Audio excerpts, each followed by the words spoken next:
Si les parece bien, entonces mientras nos vamos metiendo en tema, les vamos a hacer una brevísima recopilación de las ideas principales que estuvimos compartiendo días atrás, a modo de repaso y de puesta en régimen, como diría un buen ingeniero. ¿Están viendo mi pantalla? Sí, Sí, sí, sí. perfecto. Bueno, magnífico entonces. Bueno, a ver, jóvenes, nos habíamos planteado esta cuestión de la innovación como pauta de gestión en cualquier tipo de organización, más allá de su tamaño y de su actividad, que a propósito de estas cuestiones que decíamos que tienen que ver con un cambio profundo de paradigmas que evidentemente atravesamos como consecuencia probablemente de esto que muchos llaman la sexta gran revolución científica, ¿sí?, de nuestra historia como humanidad. Pero bueno, no me quiero derivar demasiado de esto, lo charlaremos en otro momento. Lo cierto es que este nuevo paradigma, como suele ocurrir en épocas de grandes rupturas, obviamente nos impulsa a todos a buscar el mantener la competitividad de nuestras organizaciones y en función de eso aparece esta cuestión de la innovación. Nos habíamos planteado una agenda de trabajo que tenía que ver en primera instancia con caracterizar algunas cuestiones que tienen que ver con la innovación, luego conversar un poco sobre lo que era uno de los ejes centrales de nuestra convocatoria, que era esta idea de la gestión del cambio, y a partir de ahí, estos dos temas los habíamos agotado, igual ahora vamos a repasar las ideas centrales. A partir de ahí, hablar ya sí de lo que significa la concepción y gestión de un proyecto de innovación, que va a ser el eje central de hoy, y charlar un poquitito sobre el liderazgo de ese tipo de proyectos y la forma de tratar de crear a partir de ello una cultura verdaderamente innovadora en nuestra empresa. A propósito de la innovación, decíamos entonces que lo primero que teníamos que tener claro, que la innovación no tenía que ver específicamente con la creatividad, con el hecho de generar ideas, sino precisamente con la idea de poder darle una materialidad a ellas y poder llevarlas a la práctica. ¿Sí? Una buena idea, por brillante que nos parezca, que no puede implementarse, que no representa un agregado de valor real para nuestro desempeño organizacional, lamentablemente debemos decir que no sirve, que queda en el terreno de las buenas intenciones. Y a partir de esto, obviamente, ratificamos la idea de que, en consecuencia, no todas las ideas tienen que ser wow, ¿sí? En el sentido de ser grandes rupturas. A veces la acumulación de pequeñas mejoras genera todavía un efecto mucho mayor que esa idea disruptiva. Por eso decíamos, si bien obviamente tenemos la idea siempre presente de que cuando hablamos de la innovación, de hacer algo nuevo, como literalmente diríamos en el término, implica generar una gran ruptura, la innovación no necesariamente es disrupción, sino que podemos verlo en este simbólico faro como la disrupción, uno de los haces de luz, pero la mejora continua, evidentemente puede ser otra. Pero independientemente de esta caracterización que hacíamos sobre lo que significaba entonces una idea de innovación, también queríamos hacer en esa intro de nuestro primer punto otra aclaración que nos sería de suma importancia para meternos, sí, en uno de los ejes principales, que es, por supuesto, que la innovación no es un problema exclusivo, ni siquiera principal de estrategias y de recursos, sino fundamentalmente de personas y de liderazgo. Y a partir de ello, ya metiéndonos en el tema del cambio, decíamos que la antesala de cualquier proceso de innovación efectiva, sobre todo, fundamentalmente cuando no está instalado este tipo de culturas en nuestra organización, tiene que ver con trabajar fundamentalmente ante todo en el cambio cultural, ¿sí? Recuperábamos aquella histórica frase de Peter Drucker cuando decía, bueno, la cultura se come a la estrategia en el desayuno, ¿no? Es decir, uno puede tener la mejor intencionalidad, inclusive de tomar las decisiones de fondo para generar determinadas transformaciones, pero si esas transformaciones no pueden ser absorbidas por las características que tiene la cultura de nuestra organización, lamentablemente van a ser proyectos trunca. Por ende, hablar del cambio organizacional por una cuestión de profundidad, por una cuestión de tiempos que esto demanda y también de la complejidad de algunas de las maniobras que tenemos que generar, implicaba, decíamos, trabajar primero sobre la cultura organizacional. Hicimos un análisis rápido sobre cómo se formaba esa cultura organizacional y cuáles eran, en términos generales, los elementos componentes centrales que podíamos tener en cuenta para mapear ello. Y a propósito de esa idea de cambio, decimos, bueno, tengamos en cuenta que cuando hablamos sobre la cultura, tenemos que trabajar, por supuesto, sobre las creencias, sobre los valores, porque esto es en definitiva lo que determina esa configuración comportamental colectiva. Tengamos en cuenta que tenemos que trabajar también sobre los liderazgos que subyacen en torno a esa problemática de cambio, sin dejar de lado, por supuesto, y es un componente que muchas veces olvidamos y que decididamente es central, las relaciones de poder real que esa cultura define.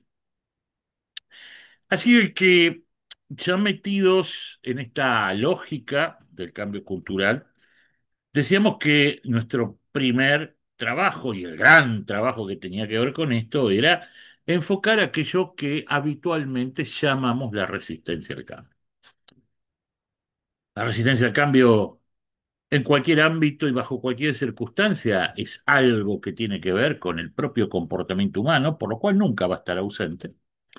Siempre vamos a tener que hacer frente a este tipo de conductas, pero una advertencia importante para hacer en esto es que teníamos que diferenciar claramente lo que tenía que ver con el cambio, esa resistencia al cambio que llamamos de naturaleza política, que tiene que ver con el juego de intereses propio de aquellas personas que se sentían directamente afectadas precisamente en los espacios de poder que manejaban por el tipo de transformaciones a hacer, y el tipo de resistencia más generalizado, ¿sí? Que tenía que ver con eso que llamábamos la resistencia a nivel social, que es mucho más generalizado el fenómeno y que tiene que ver o que tenía que ver con impulsar determinadas políticas críticas, ¿sí? Ya como orientación organizacional.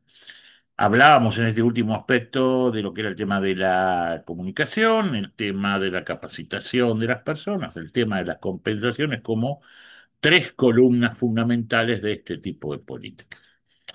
Sin dejar de lado, y también hacíamos la observación de esto, de la necesidad de impulsar nuevos liderazgos, sobre todo en lo que son aquellos que llamamos los estratos medios, ¿sí? De nuestra organización, vulgarmente llamamos mando.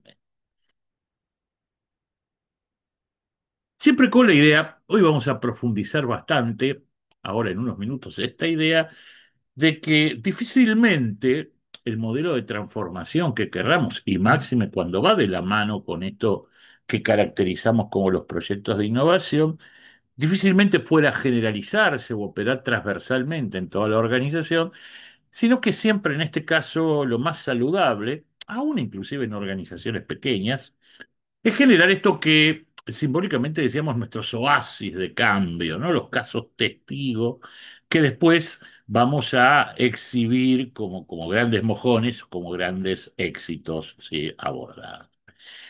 Y esto, más o menos hasta aquí, a muy grandes rasgos, por supuesto, son las ideas principales que habíamos compartido el otro día. ¿Estamos bien hasta acá? ¿Estamos bien con esto? ¿Sí? ¿Hasta acá estamos, Barbie?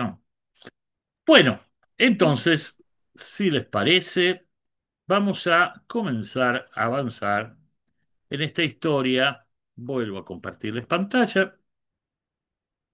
Vamos a avanzar entonces en esta historia de entender lo que significa un proyecto de innovación, cómo plantearlo y cómo desarrollar el mismo. Luego, sobre el final, vamos a tratar de dar, no ejemplos, pero sí algunas pautas de por dónde buscar y cómo construir, ¿sí? Ese tipo de proyectos cuando no surgen espontáneamente. Hablemos primero del diseño. Proyecto de innovación, la primera recomendación que podría hacerle sobre esto es que sea algo absolutamente acotado y enfocado a cuestiones muy precisas. Para lo cual no es la cuestión, vuelvo a un concepto que trabajábamos hoy cuando decía, ojo, que no es solamente generar ideas, que no pasa solamente por decir, ah, qué lindo, qué divertido, sí, vamos a generar ideas locas, a ver qué es lo que nos puede servir, sino que precisamente, más allá de que en algún momento como parte, ¿sí? Del proceso preliminar podamos generar encuentros para encontrar iniciativas o para fomentar iniciativas, al momento de pensar en caracterizar un verdadero proyecto de innovación tenemos que ser muy precisos.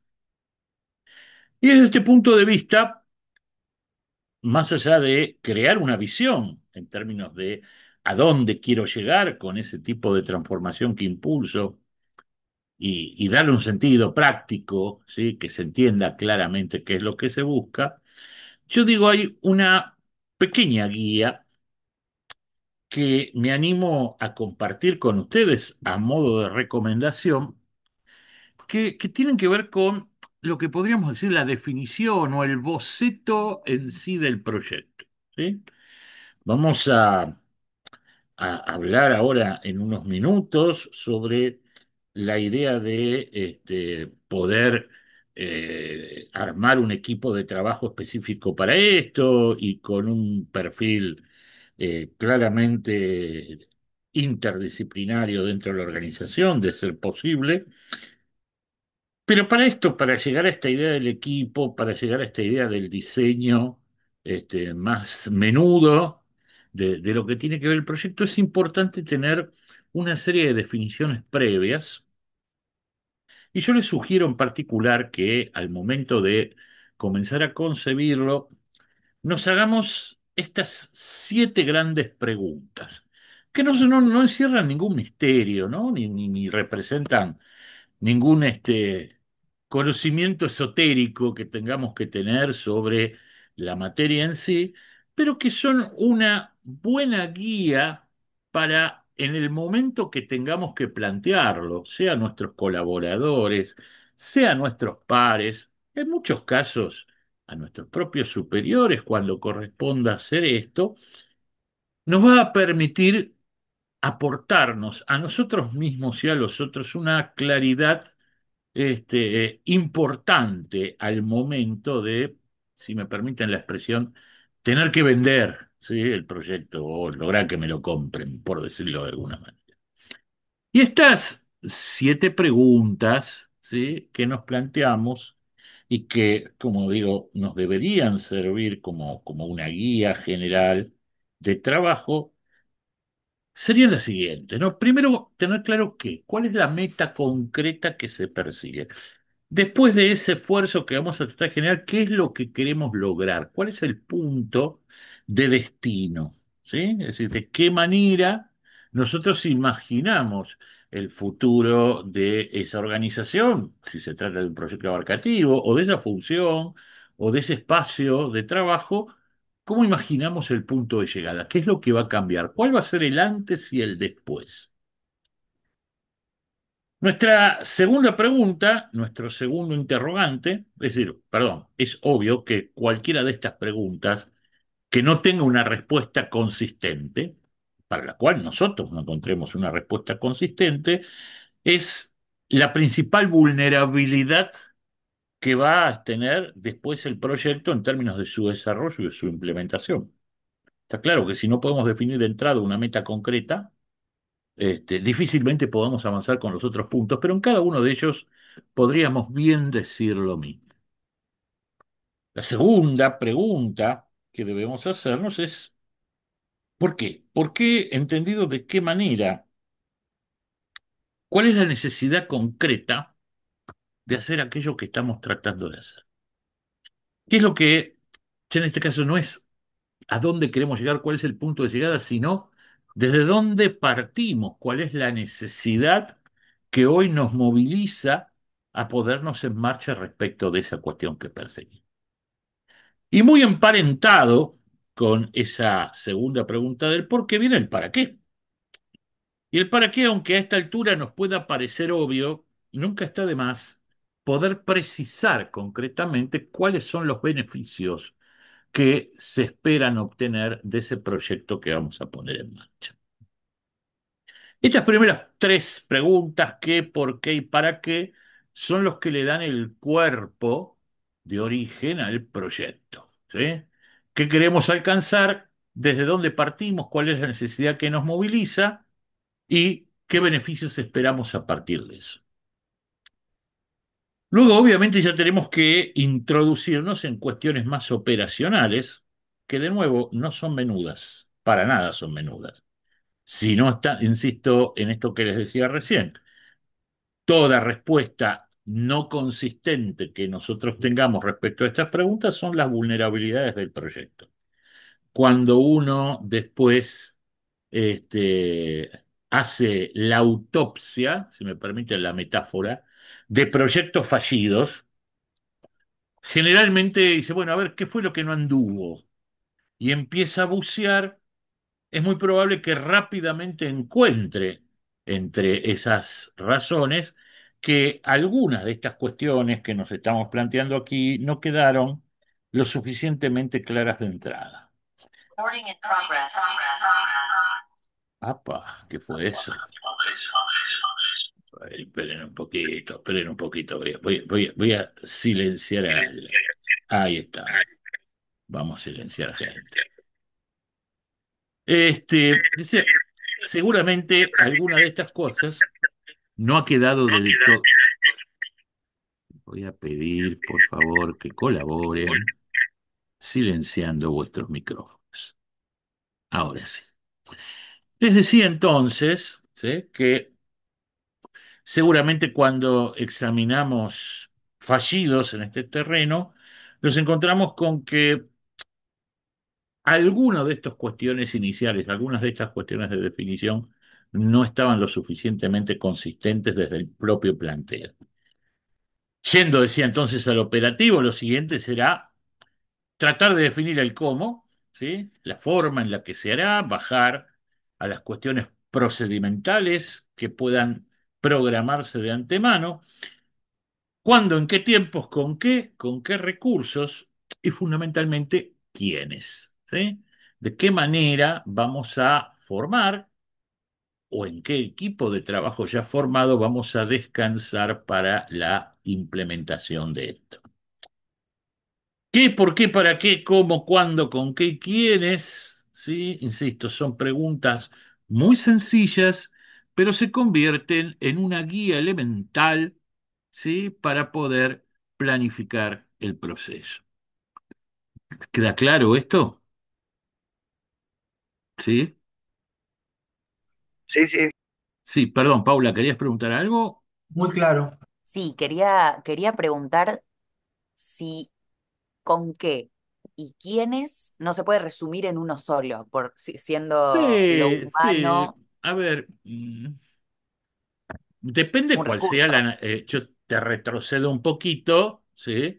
Y te digo, depende de la naturaleza del proceso en sí, sobre el cual vos quieras innovar y cuáles son las cuestiones materiales o de infraestructuras que involucran, ¿sí? Eh, es el con qué y quiénes, de alguna manera trata de hacer una separación entre recursos materiales y de personas. Por supuesto que los podrías plantear todo en uno. Lo importante es no colgarse ninguna de las dos. Generalmente cuando uno toma decisiones, no solamente para esto, ¿no? Sino en general para cualquier cosa, es una cuestión básica de las decisiones no programadas, como muchas veces se llaman. Cuando llega el momento de hacer el análisis o de hacer la evaluación, uno tiene una tendencia natural a pensar en términos de recursos materiales, suponte. o de lo que habitualmente llamamos la factibilidad. La factibilidad de cualquier proyecto, más allá de la innovación, siempre está más vinculada a los recursos materiales.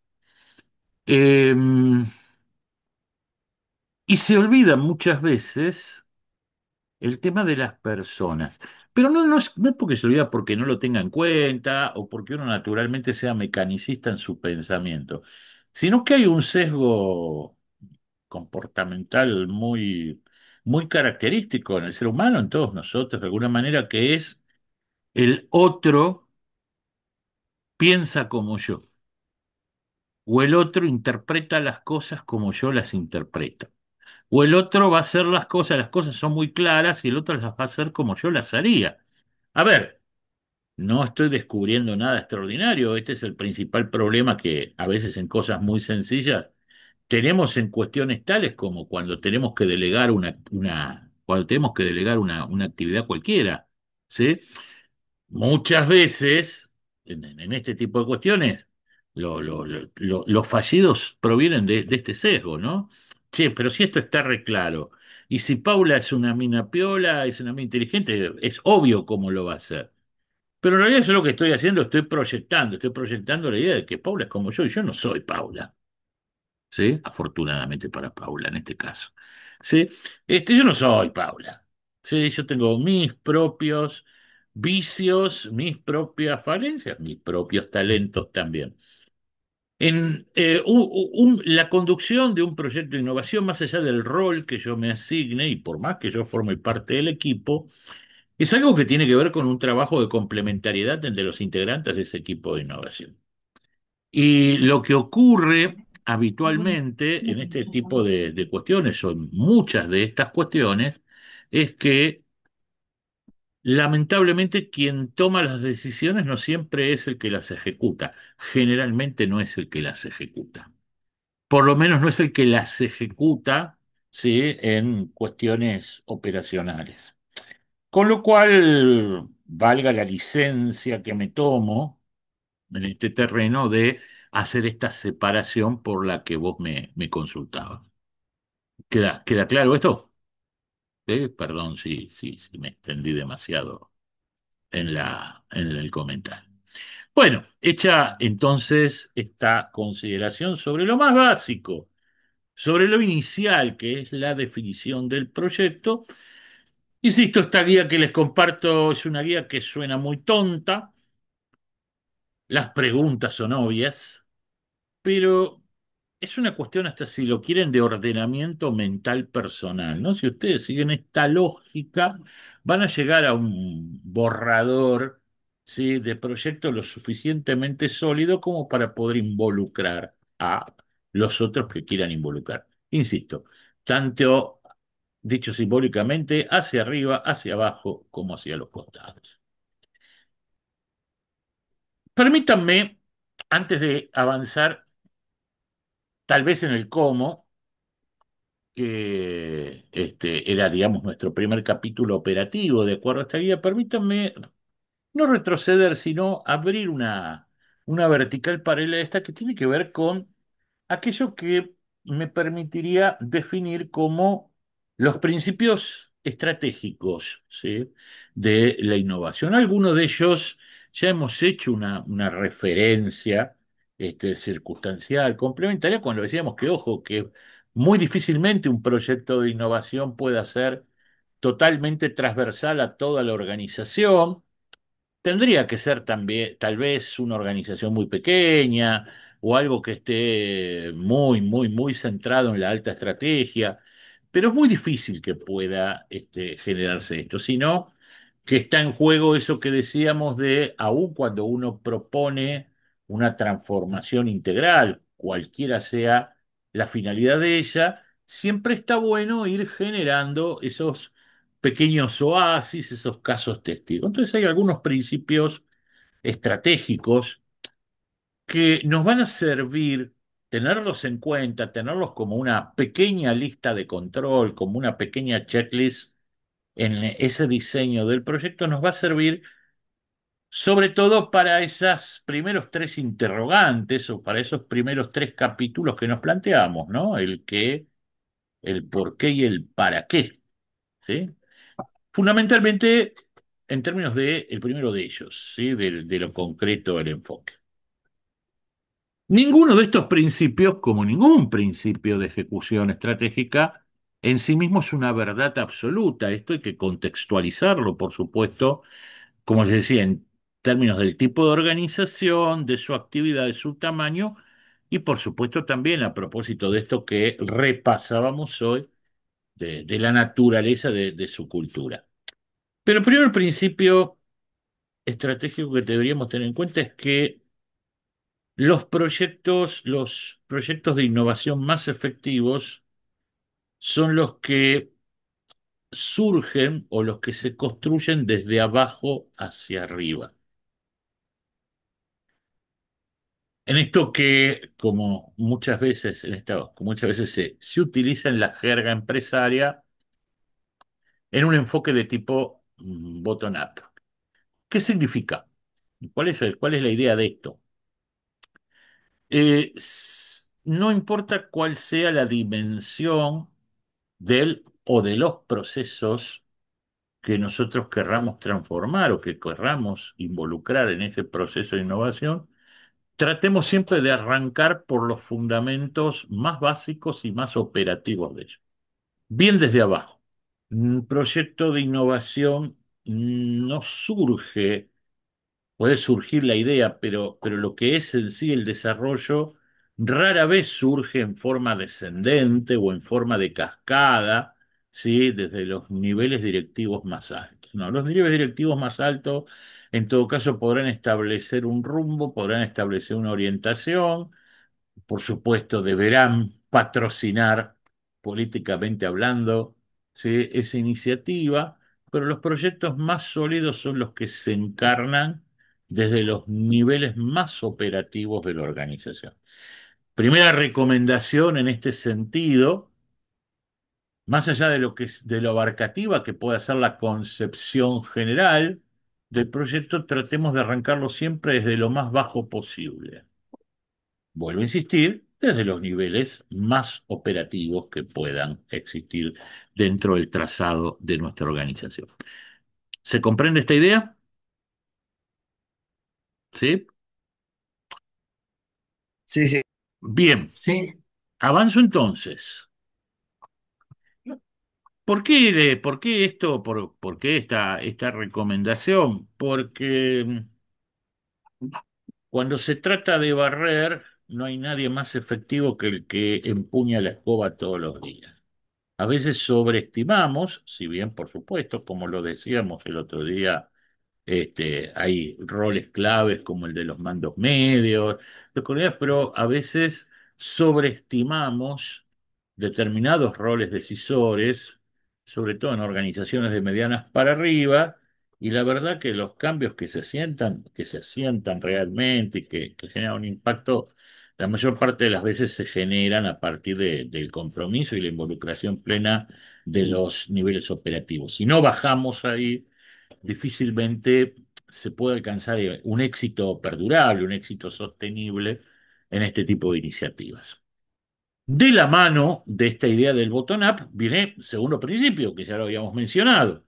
No importa qué tan grande sea la dimensión de aquella transformación que querramos hacer, tratemos de mantener en cada proyecto el máximo nivel de enfoque posible. No nos desviemos demasiado de hechos muy puntuales y de metas muy concretas, ¿sí? Muy concretas que querramos alcanzar. A ver, un ejemplo que me viene a la cabeza, ¿sí? Una organización con la que trabajé bastante durante varios años. En algún momento, hace un par de años atrás, se encaró, ¿sí?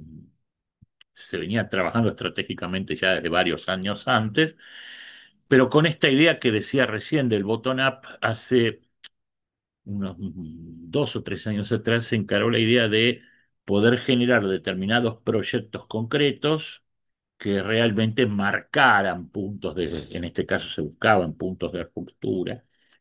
Y uno de los temas o uno de los ejes que se había definido era el tema de las comunicaciones internas, ¿sí? O de las comunicaciones institucionales. Una organización muy grande, con una dotación importante de gente, que en algún momento paulatinamente había ido descentralizando por una necesidad de crecimiento, sus fases decisorias, tratando de procurar mayor autonomía, ¿sí? En los niveles más departamentales. Y bueno, uno de los problemas que se detectaba, y parecía una tontería, pero no era un problema menor, era el quilombo, permítanme que lo plantee así, el quilombo que eran las comunicaciones internas, ¿no? Esto ya venía medio cacheteado desde hace bastante tiempo y durante la última pandemia, con la forzada digitalización de un montón de procesos y fundamentalmente con la incorporación de modelos híbridos, sí, de trabajo que obviamente después perduraron, a lo largo del tiempo, todavía se hizo más enquilombado el tema de comunicación. Problema, problema importante. Entonces, cuando decías, y en los análisis que hacíamos a nivel de la dirección, decía, bueno, pero ¿cuál es el quilombo principal que hay con el tema de la comunicación? Y en un determinado momento decíamos todos. Sí, no hay punta en el ovillo, es un caos absoluto. Bueno, pero vamos a buscar mejor, vamos a buscar mejor. Y apareció un tema, un temita, que de nuevo parecía una tontería, pero que reunía muy claramente que era cuál era el mecanismo primario que se utilizaba para las comunicaciones cotidianas, pero que muchas veces no por el hecho de ser cotidianas eran menores, que era la comunicación a través del correo electrónico y el correo electrónico corporativo, lo cual era una tortura absoluta, ¿sí? Porque obviamente cualquier tipo que tenía, algún tipo de responsabilidad de gestión podía recibir 150, 200 correos por día, que por supuesto no leía. Y la gente de abajo y la gente operativa recibía todavía muchos más, que por supuesto tampoco leía. Con lo cual, después de varios intentos de decir, vamos a ver, cómo establecemos determinadas normas y determinadas pautas para el uso de la herramienta, y qué sé yo, decir, bueno, la verdad, como digo, todo esto es absolutamente inútil. Se resolvió que uno de los temas de esta etapa de proyectos de innovación iba a ser, y fíjense qué tontería absoluta, cómo reemplazar el correo electrónico por un mecanismo de comunicación interna mucho más eficiente. Y se formó un equipo de proyecto para elaborar sobre eso. Y se llegó a una solución muy interesante. Se llegó a una que contada así, tipo que planteó contito, decir, che, boludo, y estuvieron laburando meses para esto. Pero no era solamente el concepto en sí, sino era cómo lo diseñabas, ¿no? Porque en definitiva no se reemplazó totalmente porque es una transición que lleva tiempo, pero se construyó o se desarrolló una aplicación. Sí, se desarrolló una aplicación con una agenda en tiempo real asociada a un dashboard automático, ¿sí? Que permite filtrar. Es decir, ¿es una pavada? Sí, es una pavada, pero era un punto de muchísimo dolor organizacional. Ahora, la tentación durante este proceso de diseño, donde se formó un equipo, bastante interdisciplinario, es 4 o 5 personas, un equipo pequeño, pero de distintas áreas y con distintas formaciones, las tentaciones de desvío, de, che, ya que estamos, vamos a encargarnos de esto, ya que estamos, vamos a hacer esto, otro, fueron múltiples, pero el concepto era solucionar el problema concreto que se planteaba de una forma distinta, ¿sí? Que no repitiera viejos errores y que fuera sostenible en el tiempo. Entonces el concepto fue en todos los casos poner absoluta énfasis en mantener el enfoque, por más que pareciera un tema menor. ¿Se entiende cuál es la idea esta del enfoque? ¿Sí? No hay temas menores si el diagnóstico está bien hecho y si realmente, en este caso que se trata, ¿sí?, de una transformación interna, se aborda un punto de dolor importante, ¿sí?, para esa organización. Bottom-up, enfoque, es que en lo que son las competencias esenciales, recuerden que necesitamos casos testigos de éxito, ¿sí? Un eje, poner el eje en aquello que llamamos las competencias esenciales de la organización. ¿Qué significa esto de las competencias esenciales? Tal vez alguno de ustedes lo haya escuchado, lo haya analizado, es un concepto estratégico ya bastante tradicional, pero que muchas veces no se tiene del todo en cuenta, que más o menos lo podríamos explicar de esta manera para hacerlo muy sencillo. A ver, hablamos el otro día sobre el tema de la cultura. La cultura no solamente tiene que ver con las cosas que creemos, los valores que tenemos, cómo nos comportamos y todo lo que decíamos. Esto, de alguna manera, tiene un reflejo operativo. Ese reflejo operativo, más allá de lo que pueda llegar a estar programado, lo que pueda llegar a estar predeterminado, ese reflejo operativo se expresa en, como decimos muchas veces, las formas en las que aquí hacemos las cosas. Cultura y la forma en la que aquí hacemos las cosas no necesariamente es una connotación negativa, ¿sí? Uno a veces cuando utiliza esta expresión, lo utiliza en términos irónicos y peyorativos, como decíamos el otro día respecto del roble del emperador, ¿sí? Pero la verdad que no necesariamente ese cómo hacemos las cosas tiene una connotación negativa. Hay cosas que sí están cristalizadas en cualquier organización, hay cosas que se construyen, que se constituyen en anclajes, pero hay cosas que realmente se hacen bien. La cultura organizacional también crea conocimiento y también crea un conocimiento de valor. Hecha esta consideración, digámoslo de esta manera, todas las organizaciones tienen cosas que culturalmente hacen en forma regular, cuanto no mal, pero hay cosas que culturalmente hacen muy bien, ¿sí? Hay costumbres adquiridas, hay formas de trabajo que más allá de los recursos con los que se cuenten, más allá de los procesos, ¿sí?, que se formalicen, la organización como conjunto, por eso lo vinculamos con el tema cultural, está acostumbrada a hacerlas bien. Hay organizaciones que se caracterizan por hacer determinadas cosas bien, naturalmente, porque ha sido su historia, porque han sido sus costumbres, porque así se ha construido su crecimiento. Y eso también de alguna manera forma parte de la cultura. No siempre es fácil, sobre todo si no estamos acostumbrados a hacer diagnósticos profundos sobre el funcionamiento de la organización, como decíamos también días atrás, a veces nos olvidamos que cuando estamos en la pecera y somos todos pescaditos no vemos el agua, ¿sí?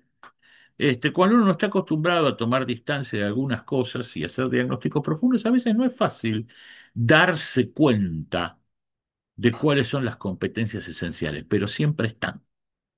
Yo te puedo asegurar que hay cosas en las cuales tu organización, pero no por, vos insistís, por los recursos que tengas o por la forma en la que planifiques los procesos, hay cosas que culturalmente tu organización está un escalón encima del resto. Otras que no, y otras está debajo. Pero hay cuestiones en las cuales tu organización está por encima del resto. No tengas la menor duda. Hay que encontrarlas, hay que identificarlas. ¿Conocen la anécdota de Sony? Sony se ubica, ¿no? La empresa japonesa líder en tecnología. ¿Conocen alguna vez, le contaron alguna vez la anécdota de Sony, de su histórico, de un histórico CEO de ellos que se llamaba Morita? Bueno, les cuento un poquito rápidamente para que entiendan esto de las competencias esenciales, si hace falta profundizar un poquito. Eh, La amplia mayoría de ustedes ni siquiera había nacido y algunos otros eran chiquititos, chiquititos, pero en algún momento Sony, que siempre fue una compañía muy sólida a nivel de, sobre todo de electrónica de consumo durante sus primeras décadas de origen, hubo un momento que la pasó muy mal. Que fue sobre finales de los años 70, principios de los años 80. Insisto, ustedes no habían nacido en ese momento. Y se recuperó a partir de un producto totalmente nuevo, que ustedes deben haber visto también en viejas publicaciones, viejas por que fue el Walkman. Sony, ¿sí? Fue el creador del Walkman, fue el creador de la idea de un reproductor de música en aquel momento bajo el formato de cassettes, ¿sí? Fíjense qué antigüedad, transportable y utilizable con algo que hoy nos resulta tan habitual como los auriculares. Sin Sony y su primitivo Walkman, no hubiesen existido ninguna de las innovaciones posteriores, inclusive de otras compañías, ni siquiera, por supuesto, se hubiese podido avanzar en todo el proceso de digitalización, sí, de la música. En aquel momento, bueno, para Sony, el lanzamiento del Walkman, que se convirtió, hizo que su marca se convirtiese casi en un genérico de esto, representó en serio un antes y un después, un renacer de la empresa. En aquel momento y durante los siguientes años, durante todo este momento de la recuperación, el CEO de la empresa era un tipo que se llamaba Akio Morita, eh, japonés, ¿no? Si no, con ese nombre, ¿qué va a ser? Y aparte dirigiendo Sony, ¿qué esperaban? Que se llamara Schuster. Este muchacho Morita, aparentemente con esta historia de lo que fue el Goldman, medio como que llevó adelante una suerte de caprichito, ¿sí? ¿Por qué lo defino así? Porque todos los estudios serios, ¿sí? De mercado, todos los informes de ingenieriles que aparecían en torno a ese concepto de producto, le decían que era primero que era absolutamente imposible de hacer, y segundo que no lo iba a querer nadie, ¿sí? Porque claro, el concepto aparente de la música, del melómano de ese momento era cuando más grande, cuando más potente, sí, mejor.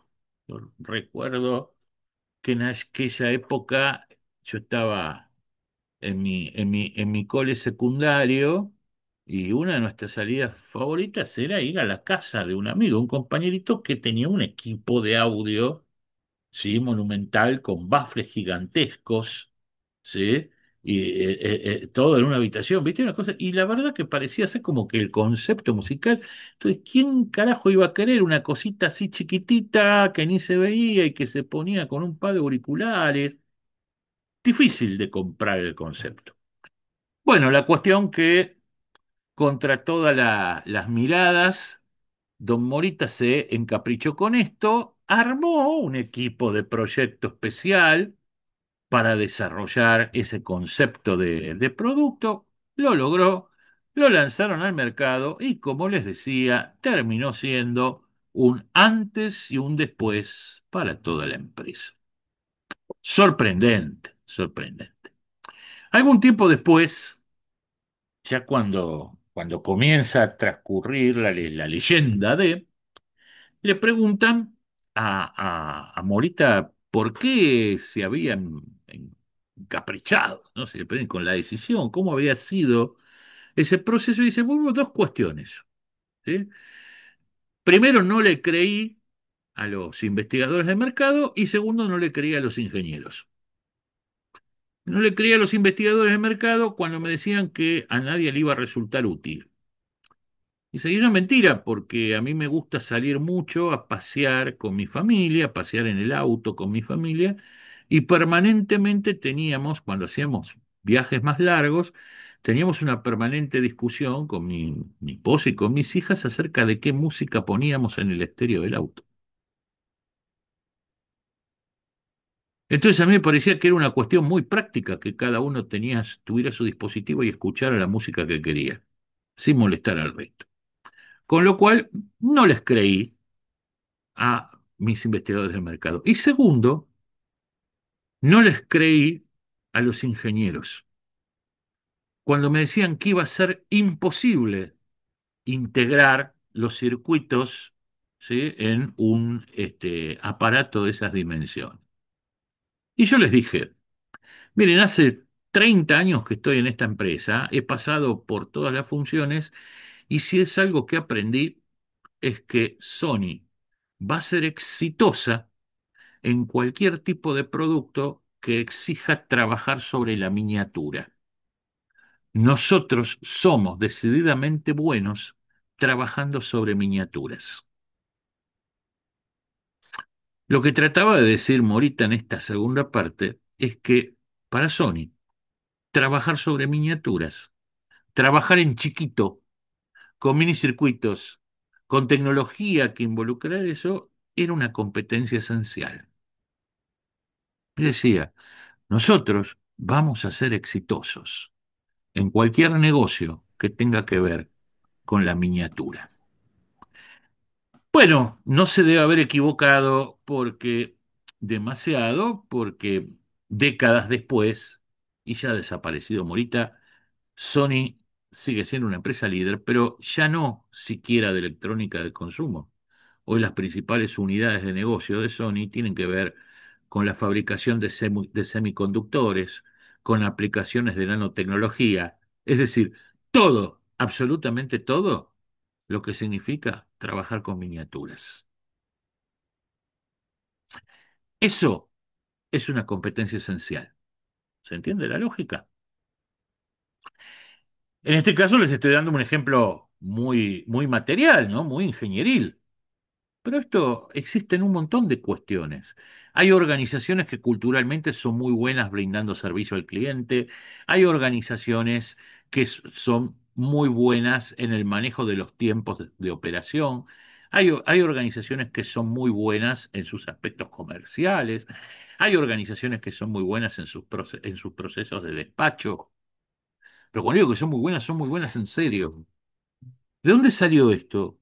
De culturas, de costumbres, de énfasis, pero en un determinado momento se convirtieron en un conocimiento colectivo. Todas las organizaciones la tienen. Hay que encontrarlo. Cuando vamos a desarrollar un proyecto de innovación, vamos a poner eje en la innovación en aquellas cosas que son nuestras competencias esenciales o que conectan con nuestras competencias esenciales. Este es un diferencial de éxito. No arranquemos por aquello en los que somos medio pelo o lo que somos mediocres.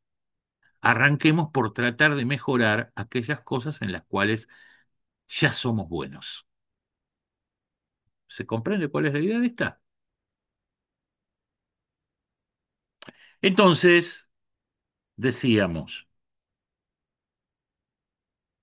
concepción del proyecto bottom-up, fuerte enfoque, ser posible pararnos sobre nuestras competencias esenciales. Asegurarnos. Y a propósito, esto también tiene mucho que ver con lo que me preguntabas hoy, Paula, vos cuando me decías lo del con qué y quiénes y esto. Asegurarnos que tengamos la masa crítica de recursos. ¿Qué es la masa crítica?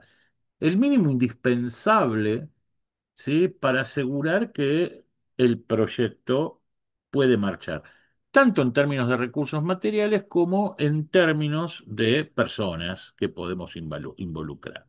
Esto forma parte, como decíamos, de esa búsqueda y de terminar de caracterizar el proceso. Y es importante que todo proceso esté pensado en términos de otro principio estratégico muy importante que es el incrementalismo. Muy sencillo, ¿qué significa el incrementalismo? Imaginemos los procesos de innovación como una escalerita en la que se sube paso a paso. No tratemos de dar pasos demasiado largos de entrada, seamos sanamente conservadores en esta cuestión. Y en todo caso, sí, definamos proyectos que luego se puedan escalar sin demasiado esfuerzo, ¿sí? Pero aseguremos que los primeros pasos sean lo suficientemente cortos como para ser firmes. Fíjense qué loco, ¿no? Esto que les estoy diciendo, porque nuevamente, a propósito de algunas distorsiones que a veces se nos generan en el pensamiento, cuando hablamos de la innovación y de los procesos de innovación, todos imaginamos tipos rejugados que vamos y rompemos todo y damos vuelta a la mesa, ¿sí? Y nos sentamos en almohadones y re loco todo. Y la verdad que no tiene nada que ver la sostenibilidad de un proceso de innovación con esto. Yo les estoy hablando de enfoque, les estoy hablando de incrementalismo, les estoy hablando de pararnos sobre aquello que ya somos buenos, les estoy hablando de involucrar a nivel operativo de entrada, les estoy hablando de dar pasos firmes. Vuelvo a insistir, la gran idea que no puede implementarse está muy buena para escribirla y colgarla en un cuadrito, pero no para llevarla adelante en nuestra organización y comprometer recursos en ello. ¿Vamos bien hasta acá? Sí, Bien, sí, sí. hecho entonces estas primeras salvedades o estas salvedades generales sobre lo que significa el diseño del proyecto, vamos a introducirnos en un segundo capítulo importante en esto, que es la metodología de la ejecución. Eh, Disculpa, profesor, una consulta, sí, discúlpame. decime. Eh, puedo volver sobre uno de los puntos en donde vos mencionabas de las como competencias esenciales, ¿no? O sea, que Sí, es cómo no. Adelante. sumamente, como que es importante, Muy importante. porque es como la ventaja, sería como una ventaja comparativa que tiene la empresa frente al Sí, resto sí, también. sí. Y que es importante conocerlo, encontrarlo para buscar ese diferencial. Digo, en un mando medio, digamos, yo, por ejemplo, tengo el rol de un mando medio dentro de la compañía. Digo, ¿cómo me doy cuenta de eso? ¿Cómo encontrarlo? ¿Cuál es la...? Bueno, tendrías que arrancar, Gisela, tendrías que Sí, arrancar por aquello que es tu área de gestión o tu área de proyectos, sí, salvo que tengas una visión muy clara de alguna otra faceta de la compañía que por alguna razón la tengas muy ujú, próxima, muy cercana, lo más razonable sería que empieces buscando por aquello que forma parte de tu cotidianidad o que forma parte de aquellos procesos en los que intervenís en forma directa.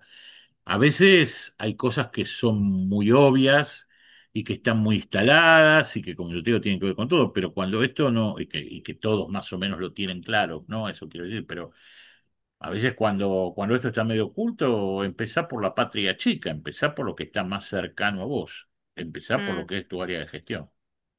ok, También allí debe haber cosas que se deben destacar. A perfecto. veces, a veces la búsqueda no necesariamente tiene que ver con aquello que llamaríamos los macroprocesos, creo que también hay micros procesos. En esto muchas veces, insisto, Mm, sobre todo cuando la organización no tiene mucha tradición en este modelo de gestión, bueno, ahora lo vamos a ver en detalle. Cuando la organización no tiene mucha tradición en este tipo de modelo de gestión, como decía recién, no hay que tener temor de empezar con cosas chiquitas. ¿Sí? ok, No hay que tener temor de empezar con cosas chiquitas. Está bueno empezar con cosas chiquitas y poder asegurar esos pequeños éxitos, ¿no? Como digo, esos pequeños triunfos cotidianos. No sé si te doy una respuesta más o menos acorde con esto que te digo. sí, sí, sí, está bien. Ok, Bueno, gracias. no, por favor. Bueno, entonces volviendo, decíamos, a propósito de la metodología de ejecución, hay algo que ya lo decíamos, que era la necesidad de definir metas específicas, de que esas metas, a propósito de ser cosas concretas, como cualquier meta, sea mensurable y esté localizada en el tiempo. no debería existir ningún tipo de proyecto de innovación que no tenga una fecha límite de concreción. Podrá ser más corta, podrá ser más larga en el tiempo. Hay proyectos de innovación que se resuelven en muy pocas semanas. Hay proyectos de innovación que pueden involucrar varios meses o inclusive más. Depende de lo que abarquen, pero en todos los casos tiene que haber una fecha concreta de logro. Y no solamente tiene que haber una fecha concreta de logro, sino que a propósito de esto que decíamos del por qué y el para qué, tiene que estar muy claro los resultados, ¿sí?, que pretendemos ofrecer. Las metas, como decía, tienen que ser relevantes, tienen que ser realistas, bien concretas, pero fundamentalmente tienen que tener una temporalidad y tienen que ser medibles.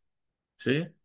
No importa, no importa que nos parezca que aquello que queremos alcanzar es demasiado cualitativo, todo, absolutamente todo se puede medir y todo se tiene que medir, ¿sí? Hay indicador para todo.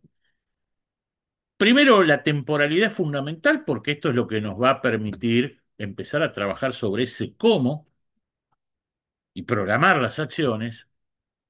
Y pensar una dinámica de acción, y esto sí es muy propio de los procesos de innovación, donde haya lo que llamamos un comportamiento circular o haya una metodología circular de trabajo. Seguramente muchos de ustedes, no sé qué tanta experiencia pueden haber tenido en esto, deben haber escuchado que hoy día está muy de moda hablar de metodologías ágiles, algunas inclusive tienen nombres curiosos, ¿sí?, como las metodologías Scrum, ¿sí? Bueno, lamento decepcionarlos, se basan fundamentalmente todas en la misma. Todos en los mismos principios, todos en los mismos conceptos. Puede haber cosas que varíen instrumentalmente en términos de uno, pero básicamente se basan en los mismos conceptos. Y los conceptos en los que se basan es que el proceso de generación de una innovación tiene que ser circular. ¿Qué significa que tiene que ser circular? Que hay dos o tres conceptos básicos. El primero es el prototipo, ¿sí? O el prototipar, o lo que se dice el prototipar. El prototipar significa que nunca una cosa sale de entrada, ¿sí? Nunca sale la mejor versión de una cosa de entrada, lo que sea. Pero ese prototipo inicial yo tengo que probarlo. Yo tengo que probarlo en la realidad. Tengo que hacer una pequeña prueba. Hay un concepto que también probablemente muchos lo deben haber escuchado, que es el de producto mínimo viable, ¿sí? Yo tengo que llegar a algo que se puede implementar, aunque sea acotadamente, y que lo pueda probar en la realidad. Donde puede involucrar en esa prueba al cliente, sea el cliente externo o el cliente interno. Saben que cuando utilizamos en general esta última expresión, cliente interno, nos estamos refiriendo a veces a cuestiones donde el usuario de aquella mejora o de aquella transformación es otra persona de la organización, otro sector, otra área. Hay que involucrar en la prueba al cliente y sobre la base de la devolución del cliente, volver a recuperar el proceso y volver a partir de ahí a escalar si es posible o a reconfigurar el prototipo. Ejemplos concretos para que pueda ser más claro en esto que les digo. No sé, si yo estoy pensando, qué sé yo, en incorporar algún tipo de automatización en la atención al cliente, por ejemplo, incorporando un chatbot, ¿sí?, en la página web que actúe como un derivador de consultas genéricas, ¿sí?, y que sea el primer contacto que tiene el cliente. Bueno, si yo no tengo absolutamente, como ocurre muchas veces, automatizado nada, ¿sí? Y no sé, mi sitio web es un sitio estático absolutamente y prácticamente no tiene interacción. Esto no se resuelve comprando una aplicación, ¿sí?, de un chatbot y asociando a la página. Hay un montón de cosas que tienen que pasar en el medio, inclusive en cuanto a procesos concatenados. Con lo cual, como yo les digo, de entrada no voy a tener la mejor versión. Entonces, ¿qué es lo que voy a tratar de hacer? Voy a tratar de construir un prototipo. Construir un prototipo es hacer, como se decía en la vieja terminología de sistemas, un beta, pero algo que pueda ser utilizable. Y ponerlo a prueba en un número acotado de casos. Como si yo dijera, bueno, voy a seleccionar a un determinado grupo de clientes, aquellos con los que mejor feel tengo o que son más representativos de mi cartera, con los cuales inclusive puedo generarles algún tipo de incentivo adicional, y voy a poner a prueba eso. Voy a poner a prueba el beta de mi chatbot y voy a poner a prueba cómo funcionarían los circuitos en un número acotado. Primero voy a ver cómo funciona ese prototipo y voy a hacer participar al cliente en eso. ¿Qué le gustó? ¿Qué no le gustó? ¿Qué mejoraría? ¿Qué no mejoraría? Ok, si hay mejoras sugeridas, las analizo, de vuelta al círculo, vuelvo a prototipar, vuelvo a probar. Si la prueba es exitosa, cuando la prueba es exitosa, escalo, es decir, empiezo a ampliar el marco de aplicación. Si esto fuese una cuestión interna, y vamos a poner también algún tipo de proceso básico, supónganse que la empresa dijera, bueno, yo quiero descentralizar, por ejemplo, algunas decisiones de reclutamiento, ¿sí? Que la intervención de mi área de, no sé, de recursos humanos o de capital humano, como la quieran llamar, sea más operacional y esté concentrada más en el onboarding cultural que otra cosa, pero yo quiero descentralizar la toma de decisiones en materia de reclutamiento en los, por ejemplo, en los mandos medios. ¿Sí? Quiero que los mandos medios se empoderen en el reclutamiento de los nuevos colaboradores en niveles operativos. Bueno, ¿qué es lo que voy a hacer? Nuevamente, voy a prototipar. ¿Qué significa prototipar? Desarrollar un proceso básico que seguramente no va a ser el proceso más acabado, pero que puede ser viable. Y lo voy a poner a prueba. ¿Con quién? ¿Con toda la organización? No, con una partecita de ella. Nuevamente, seleccionaré aquellas áreas, aquellos grupos más propensos, pensaré en el perfil de la persona y lo pongo a prueba. ¿Funciona? No funciona. Lo mido. ¿Cómo es la rotación? ¿Cómo es la tasa? ¿Qué tasa de éxito se tiene en la incorporación? Si hay bajas tempranas, si no. ¿Hay recomendaciones de mejora? Se hacen. Cuando se puso a prueba, después del círculo de mejora, se escala y se extiende si los resultados fueron los esperados. ¿Sí? Entonces, el concepto de cualquier tipo de desarrollo en términos operativos se apunta a esos pilares. Hay una idea de base, hay un prototipo o producto mínimo viable, que es aquello que es lo mínimo que se puede generar para poner a prueba y para ver si funciona o no funciona. Se testea, Se testea involucrando al cliente, sea este interno o externo, se realizan los ajustes del testeo y cuando queda consolidado se escala. Esta es la base de gestión de cualquier tipo de proceso de innovación. ¿Se comprende cuál es la idea? Después pónganle, como les decía, pónganle el título de moda, ¿sí? Que les guste, pero la lógica es esta, ¿sí? Que es un poco lo que les estoy mostrando entonces en este gráfico que les compartí hace un rato. Hay determinados requerimientos, hay un diseño, ¿sí? De ese modelo, sea hard o soft, que quiero llevar adelante. Hay un desarrollo, el prototipo, ¿sí? O ese producto mínimo viable, se testea involucrando al cliente. Cuando esto ¿Sí? Cuando esto queda consolidado, se produce el despliegue o la escalabilidad y se realizan tantas revisiones como sean posibles hasta que alcance esa escala que sea representativa de la compañía, ¿no? Si como en el ejemplo uno que les daba, estaba hablando de un modelo distinto de atención al cliente, será para cuando lo haya estandarizado para todos los clientes. Si, como les decía en el ejemplo 2 se trata de algún proceso interno, como por ejemplo la reclutación y la recluto personal, será cuando todos los mandos involucrados en este nuevo proceso lo hayan incorporado y lo utilicen como una práctica inicial. Ahí es donde se corta este círculo puede dar vuelta todas las veces que sea necesario y se corta cuando quedó consolidada la versión escalable del mismo. ¿Se entiende cómo es esta lógica? ¿Les queda claro a todos esto Entiende, que les cuento? se entiende, se entiende. ¿Sí? Bueno, vuelvo a insistir, esta es la lógica básica. Perfecto. Sí, esta es la lógica básica de gestión de cualquier tipo de proceso de innovación. No tiene muchos más misterios. Después, como todo, es una cuestión de probar, ¿sí? Es una cuestión de poner en práctica, ¿sí? Y de ir aprendiendo tal vez a partir de esa práctica. Pero insisto, ¿qué decimos hasta acá al respecto?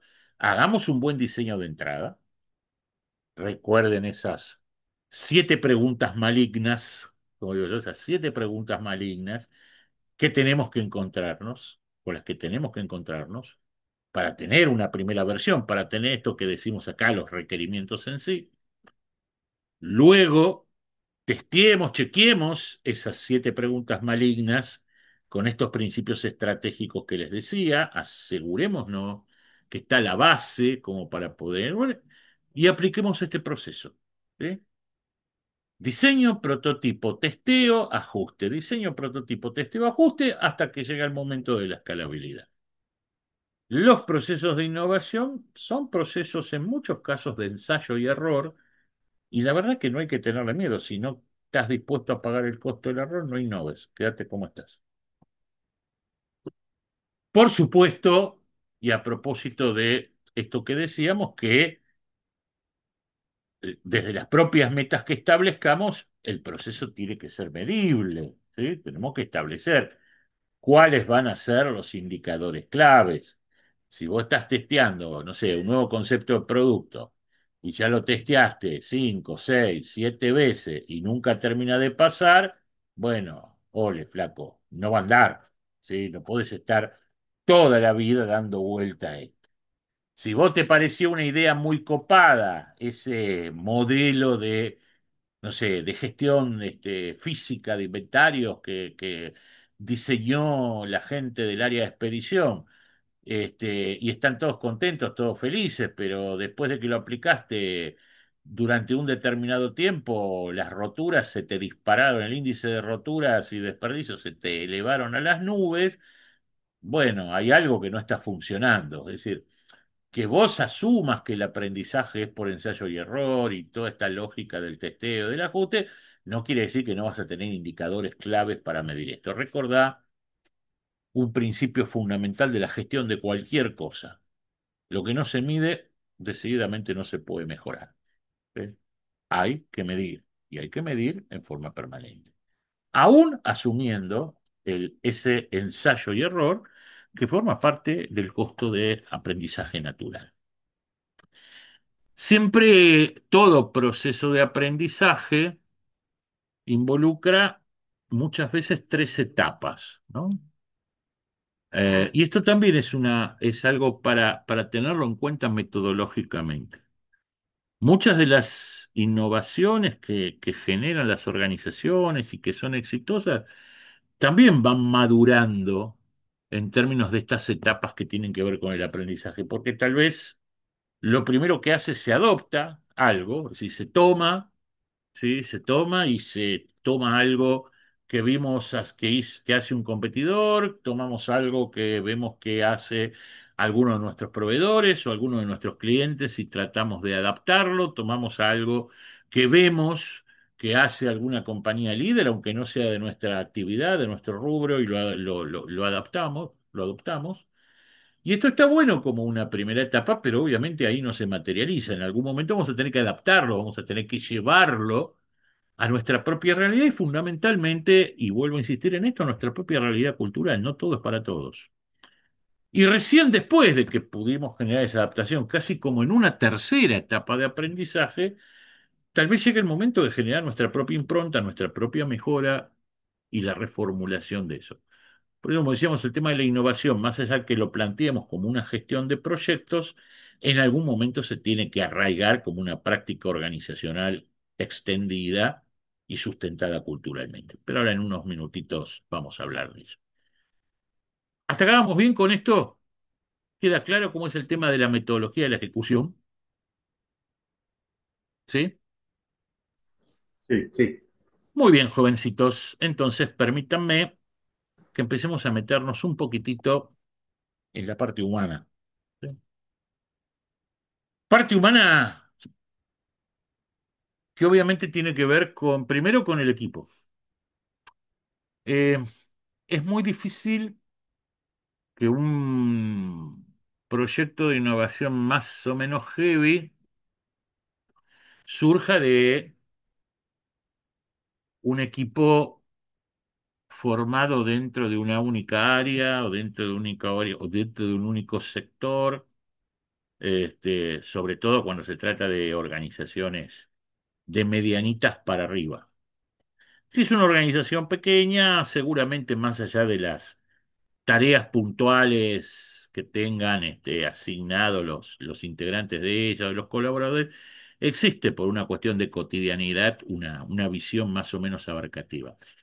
Pero esto que planteaba hoy Gisela, cuando decía, no, bueno, pero pará, yo soy el mando medio, ¿por dónde arranco? Etcétera, etcétera. Dice, bueno, empezá por tu patria chica, ¿no? Empezá por aquello que tenés más cercano. Bueno, en algún momento esto se va a tener que extender y va a tener que tener, aunque sea en forma parcial o en medio tiempo, va a tener que tener una mirada que no tenga que ver con ese sector, ¿sí? Cuando estamos mirando la mesa, lo que todos los días estamos sentados alrededor de la mesa, vamos a mirar siempre la misma mesa. Permítanme este juego de palabras. De nuevo, es muy difícil generar ideas renovadoras, más allá de cuál sea el alcance de la misma, cuando todos los que estamos tratando de generarla estamos mirando la misma realidad. Por eso siempre es bueno tener la mirada de un externo. Y cuando digo un externo, no digo necesariamente de un externo a la organización. Sí, a veces sí es útil la presencia de un externo, sobre todo si tiene experiencia en este tipo de gestiones, porque nos puede facilitar mucho. Pero la mirada del externo también puede ser la mirada dentro de la propia organización. En general, cuando más diverso es el equipo, si bien como vamos a ver ahora, tiene sus vericuetos esto, pero cuando más diverso es el equipo que va a trabajar en un proyecto de innovación, más posibilidades hay de que el impacto del proyecto sea mayor. ¿Sí? Las visiones únicas, las visiones uniformes no contribuyen demasiado en este tipo de cuestiones. A veces por una cuestión de factibilidad operativa, a veces por una cuestión de apoyo político mismo dentro de la empresa.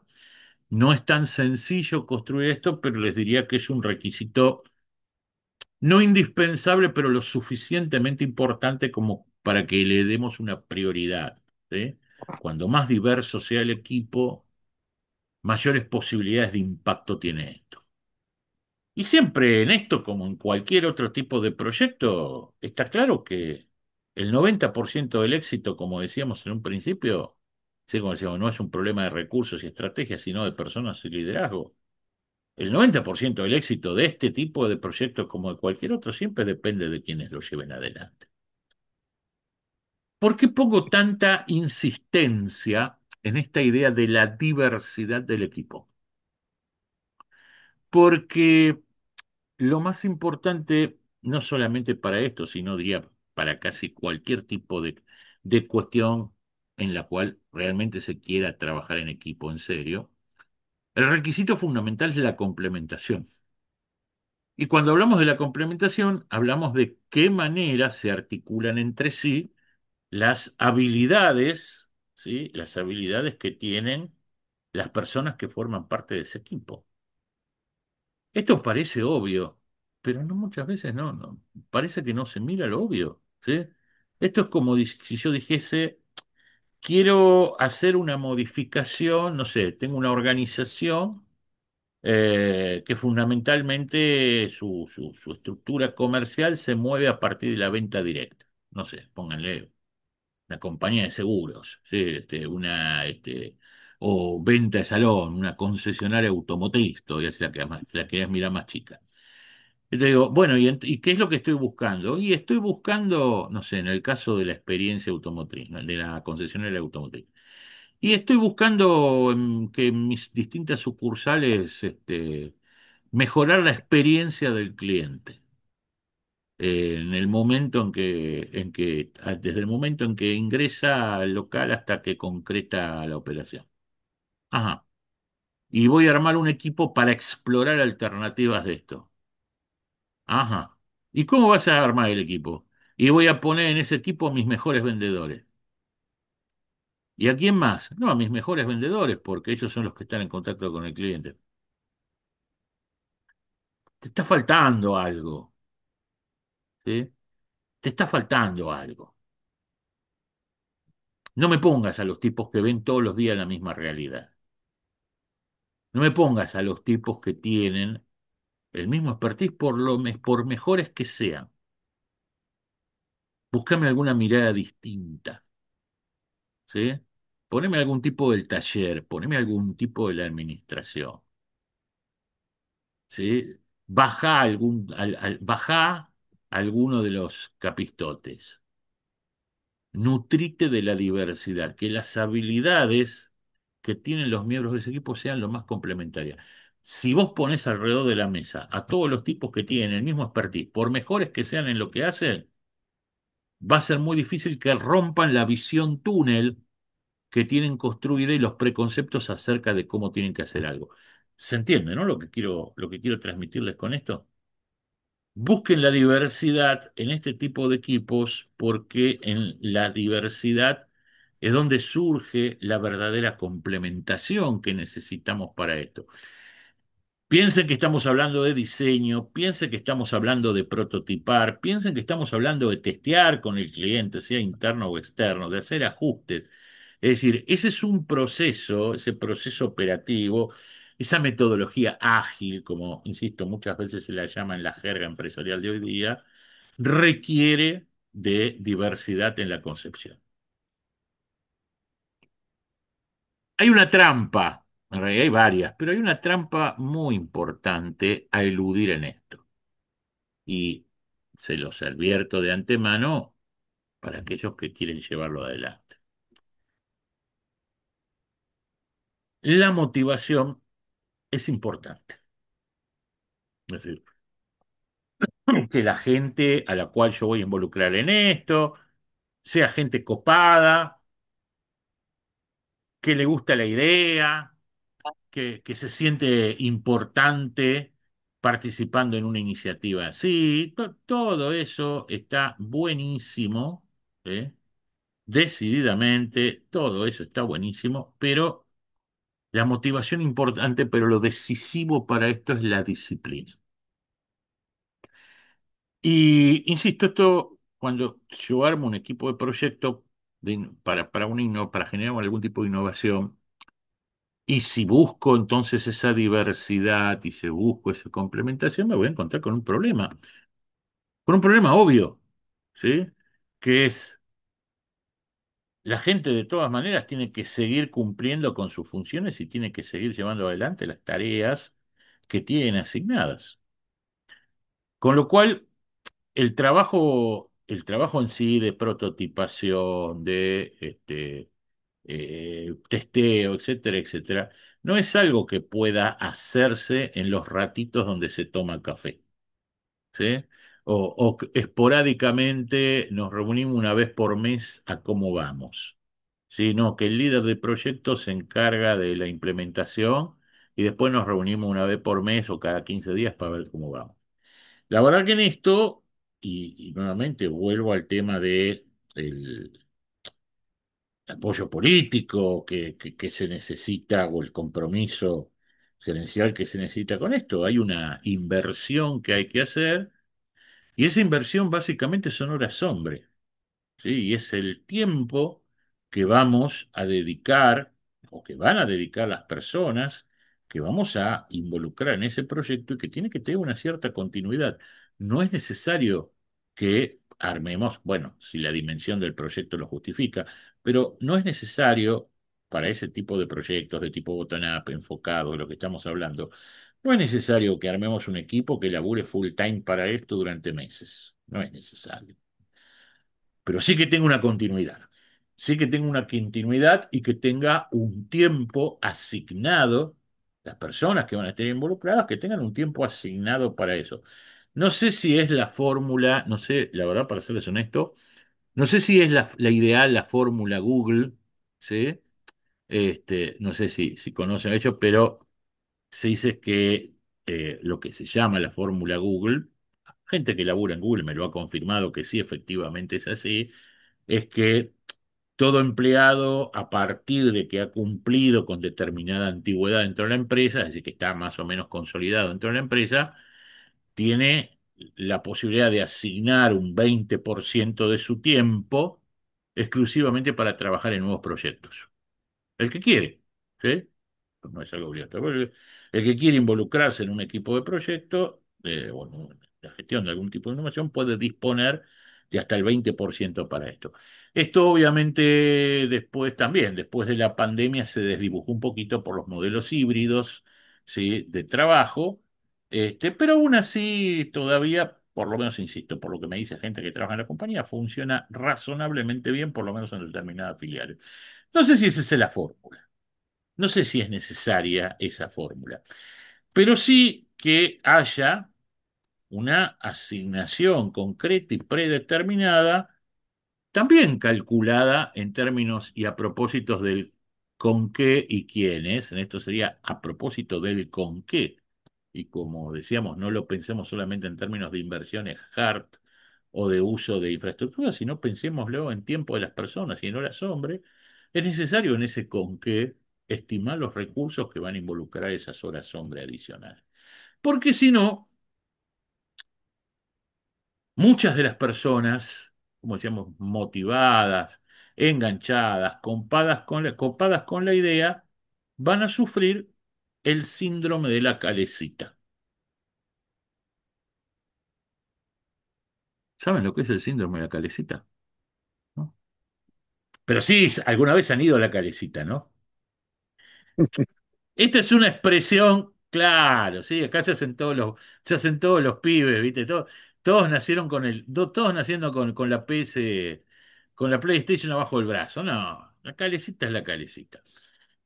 Esta es una expresión casera que yo uso muchas veces en algunas organizaciones cuando me involucran a veces en este tipo de cuestiones. Que yo digo, sobre todo departamentos de calidad, ¿viste? Áreas de innovación, ¿viste? Que claro, como digo yo, como están todo el día pensando en eso, parece que no tienen otra cosa que hacer. Digo, chicas, yo les voy a explicar una cosa. Mi vida es como una calecita. Digo, vos andás en la calecita y de repente está el tipo con la sortija. Han ido, ¿no? Alguna vez una calecita que esté el tipo con la sortija. Vos vas en el caballito y el tipo te sacude la sortija y vos tirás la mano. Si sacás la sortija, bárbaro. Ahora, si el tipo te corrió la sortija, tenés que esperar a dar de nuevo toda la vuelta en la calecita para estar frente a la sortija. Y esto cuando uno involucra a alguien que no forma parte de ese núcleo operativo, o sea, cuando uno involucra a ese externo, cuando uno busca la diversidad, se va a encontrar con esto, con que hay un montón de tipos que van a estar en la calecita. Entonces, si yo les muestro la sortija, pero no les doy la posibilidad de agarrarla, voy a tener que esperar que la calecita dé vuelta de nuevo, es decir, que los tipos de nuevo salgan o puedan salir de su rutina operativa para volver a concentrarse en la sortija. Entonces, esto hace que se pierda motivación, esto hace que se desperdicien recursos, esto hace que los tiempos previstos se vayan y la mayor parte de las veces que los proyectos, cuando se supone que fueron testeados, queden prendidos con alfileres y se desarmen a la primer contratiempo que tienen. Entonces, pensemos dentro de ese con qué en la inversión real que significa esto en horas hombre, insisto, no es necesario armar un equipo de proyecto, salvo que sea un proyecto muy grande, que tenga una dedicación full time, pero tiene que estar programada cuál es la dedicación fija o más o menos fija que voy a asignar a los integrantes de ese equipo. Hablemos un poquito, estamos bien, ¿no? Con esto del equipo, se entiende esto que les digo de la diversidad, de asignar un tiempo fijo, ¿sí? Sí, sí. Perfecto. Bueno, permítanme entonces que haga algunas referencias. Valdría otros seminarios como estos, valdrían otros seminarios como estos, pero por más que haga algunas referencias generales sobre lo que significa el liderazgo en sí de este tipo de procesos. La verdad que el liderazgo en general, pero el liderazgo de un equipo de proyectos de estas características, tiene determinadas condiciones que no pueden eludirse en términos de ¿para qué quiere un líder de proyecto? Muchas veces se dice, también es un error que se comete habitualmente, el líder del proyecto es el que va a llevar adelante la ejecución concreta, es el que va a terminar de normalizar los testeos.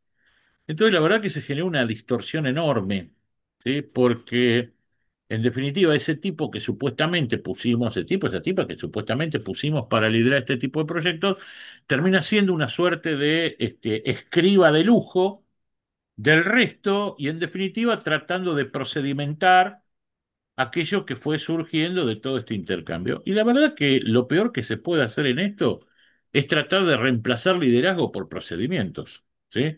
Por supuesto que en algún momento, sí, sobre todo si el proyecto escala, va a haber que normativizarlo, pero yo no puedo pensar que la función principal del líder del equipo es procedimental, porque estoy distorsionando su rol.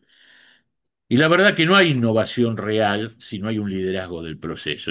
Pero en esto, como en cualquier espacio, el rol del líder fundamentalmente es tratar de lograr, a propósito de esa diversidad, que las personas que forman parte de ese equipo realmente puedan dar lo mejor de sí, puedan encontrar su mejor versión detrás de ese proyecto.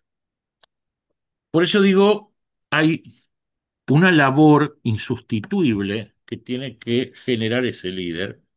E insisto, más allá de que parezcan cosas obvias, en muchas ocasiones veo que se carga de demasiadas responsabilidades operativas al líder de ese equipo y se lo corre de lo que deberían ser sus funciones principales. ¿Qué es lo que tiene que hacer un líder de un proyecto de este tipo? Primero y fundamental, sostener la motivación de las personas, cosa que no es fácil. Cohesionar el equipo, cosa que tampoco es fácil, sobre todo cuando hablamos de la diversidad.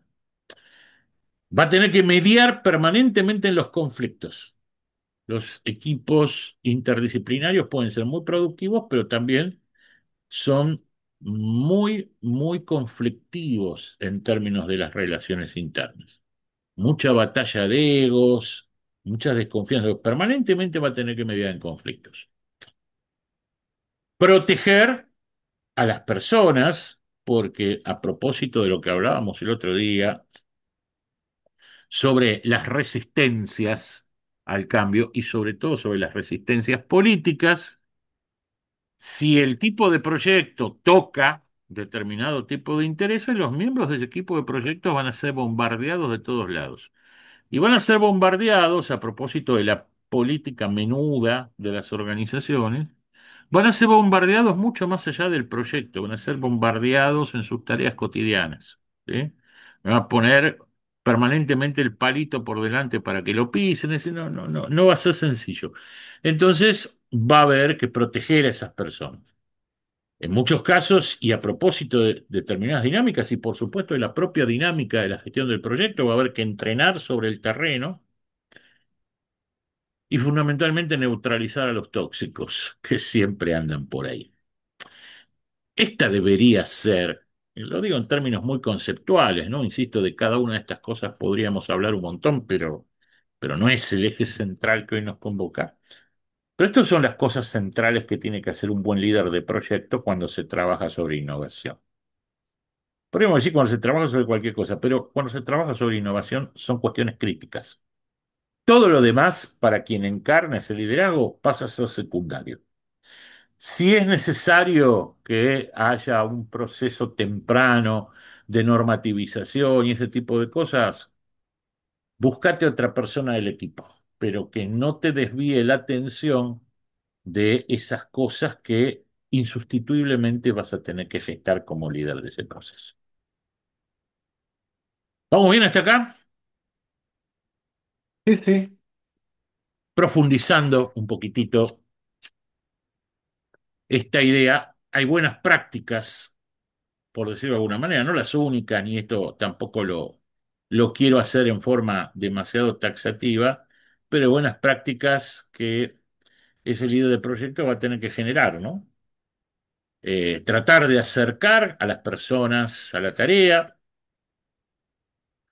ser, por supuesto, hiper transparente con la información, poder dar ejemplos de confianza concreta a cada uno de los colaboradores que forman parte de ese equipo. Eh, Reducir la burocracia, fundamentalmente, los, la burocracia existente en la organización que toque en forma más o menos directa esos procesos en los que estamos tratando de innovar son el enemigo principal y la principal fuente de frustración de las personas, ¿sí? Cuando tratás de testear un producto mínimo viable, cuando tratás de poner a prueba un prototipo y te encontrás con las trabas de que no se puede por aquello, por esto, otro, y los tipos se pudren, ¿viste? Bueno, esto a propósito de labores del líder es algo que le tiene que poner el pecho. Formar lazos sociales profundos dentro de los miembros del equipo, sobre todo, insisto, cuando es un equipo diverso y no se conocen y no hay demasiados vínculos previos, hay que fomentarlos. Eh, Toda vez que se pueda darle en lo que competa a ese proyecto la máxima autonomía posible a las personas. Si no confías en la autonomía de las personas, no las metas en el equipo o sacátelas de encima o aislalas.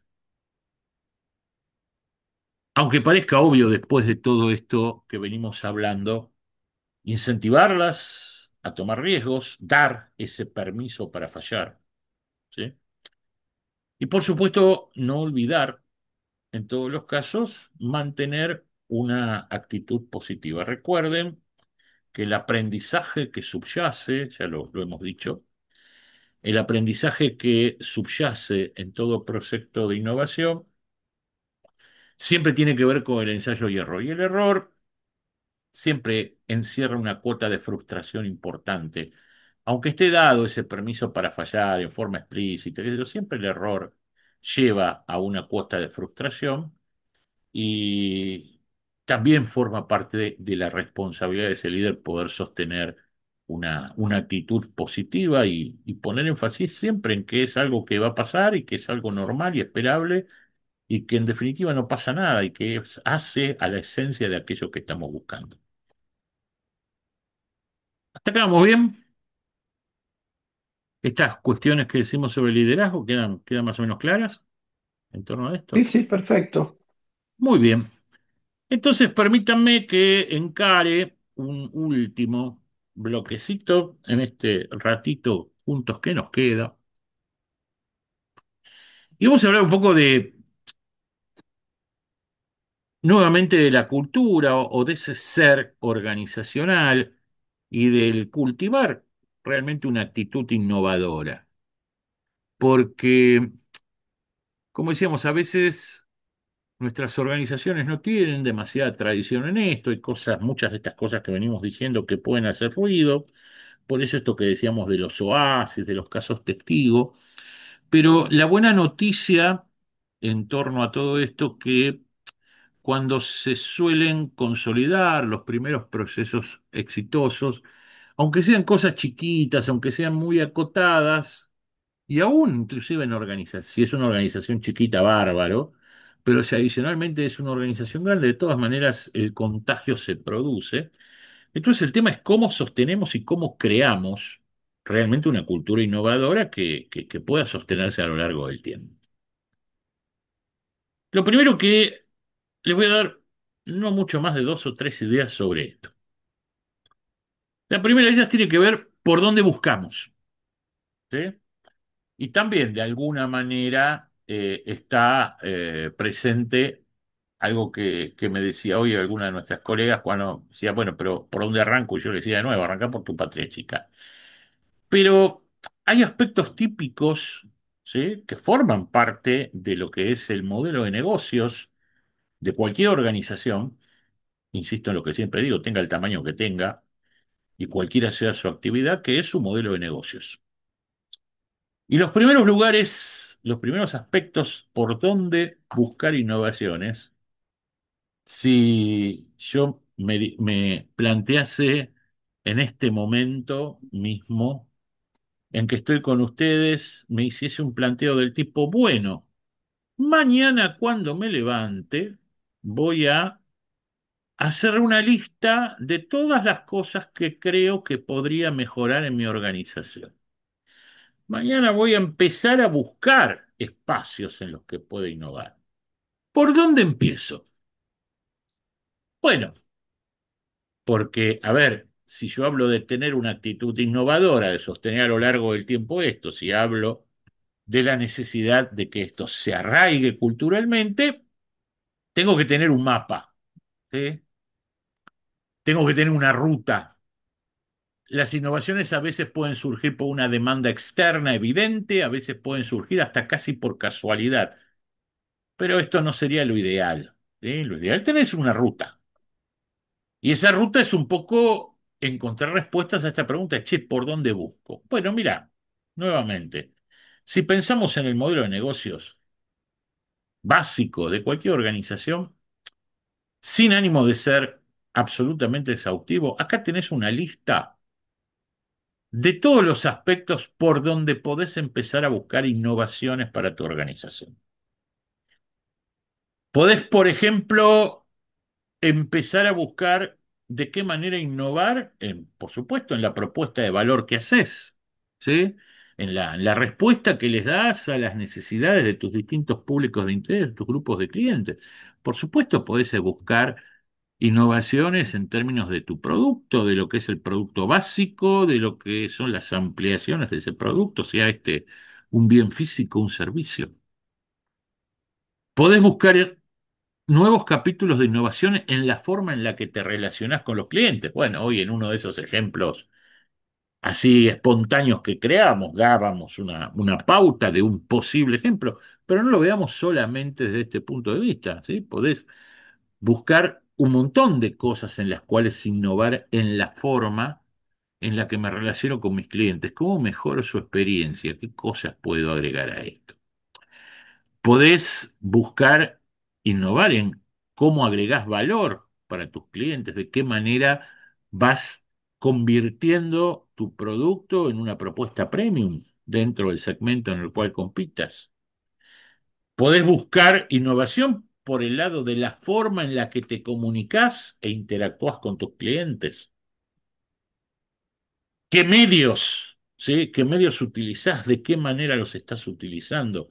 ¿Cómo construís tus mensajes? ¿Cuáles son tus pitch?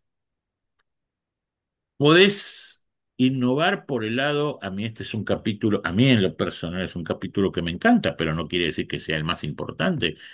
Podés innovar, por supuesto, o buscar innovaciones en la red de alianza que tenés, en las opciones de complementación que podés encontrar.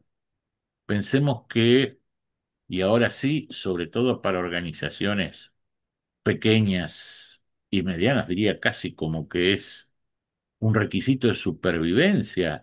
Hoy día el construir redes, en trabajar en nuevas ideas de economía colaborativa, ¿sí? Como se le llama. Por supuesto que podés mejorar los procesos, que podés buscar innovaciones en los procesos básicos de tu negocio, que podés buscar innovaciones en la atracción de talentos. Otro de los ejemplos así sencillos y espontáneos que dábamos tenía que ver con esto precisamente. Y desde ya que podés mejorar y podés buscar innovaciones tanto en cómo construís tu modelo de ingresos o cómo trabajás tu estructura de costos. Es decir, no hay ningún aspecto crítico, ¿sí? De lo que es el modelo de negocios básico de cualquier organización que no pueda ser objeto de un proceso continuo de búsqueda de innovación.